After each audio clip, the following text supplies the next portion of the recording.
तर मित्रांनो नमस्कार. तुम्ही जर तुमच्या शेतामधल्या उगवलेल्या गवतामुळे हे त्रासले असाल आणि तुमच्या जमिनीला वापसा हा लवकर येत नसेल, तर मी तुमच्यासाठी या व्हिडिओमधून फक्त 2 ते 3 तासामध्ये तुमच्या जमिनीवर असलेलं संपूर्ण गवत हे येथे मारण्यासाठी एक जबरदस्त तणनाशक सांगणार आहे. कारण भरपूर शेतकऱ्यांच्या शेतामध्ये पावसामुळे हा वापसा येत नाही आहेत आणि आपल्या जमिनीवर जास्तीत जास्त गवत हे उगवले असल्यामुळे ऊन जे पडणार आहेत तर ते जमिनीवर न पडत असल्यामुळे जमिनीला वापसा हा येत नाहीये. आता तुम्ही इथे पाहू शकता, काल तणनाशक मारलं आणि आज संपूर्ण गवत हे इथे भाजून गेलेलं आहे, बघू शकता. आता हे गवत का भाजलं किंवा तणनाशक कोणतं वापरलं हे जाणून घेण्यापूर्वी आपण जर आपल्या चॅनलवर नवीन आले असाल तर सबस्क्राईब नक्की करून जा.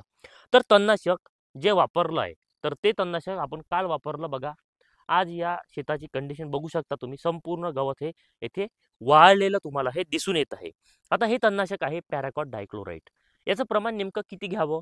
तर 15 लिटर पाण्यासाठी तुम्ही 100 ते 120 मिली घेऊ शकता. गवत जर थोडं जास्त उंच असेल किंवा जास्त वाढलेलं असेल तर तुम्ही 150 मिली पर्यंत सुद्धा हे वापरू शकता. परंतु पॅराकॉट हे असं तणनाशक आहे, ते चुकीने जर आपल्या शरीरामध्ये त्याने प्रवेश केला किंवा कशामार्फत गेलं तर यावरती इलाज नाही. कारण तुम्ही बाजारपेठेमधला जर विचार केला तर आजपर्यंत असं कोणत्याही कंपनीकडे असं तणनाशक नाहीत की जे पॅराकॉट डायक्लोराइड सारखं हे काम करेल.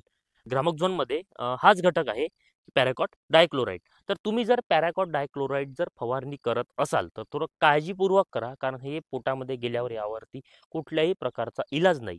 कारण हे तणनाशकच असं आहेत की मारल्यावर 2 तासामध्ये जर गवत वाळवण्याची यामध्ये जर क्षमता असेल तर हे किती तातडीने आपल्या शरीरामध्ये हे कार्य करेल. तर त्यामुळे तुम्ही जर अ, या गवतामुळे त्रासले असाल आणि तुम्हाला जर पटकन आपल्या जमिनीला वापसा आणायचा असेल तर मी सांगितलेले तणनाशक तुम्ही वापरा. जबरदस्त तुम्हाला रिझल्ट हा मिळणार आहे. माहिती आवडली असेल तर जास्तीत जास्त शेतकऱ्यांपर्यंत शेअर करा. धन्यवाद.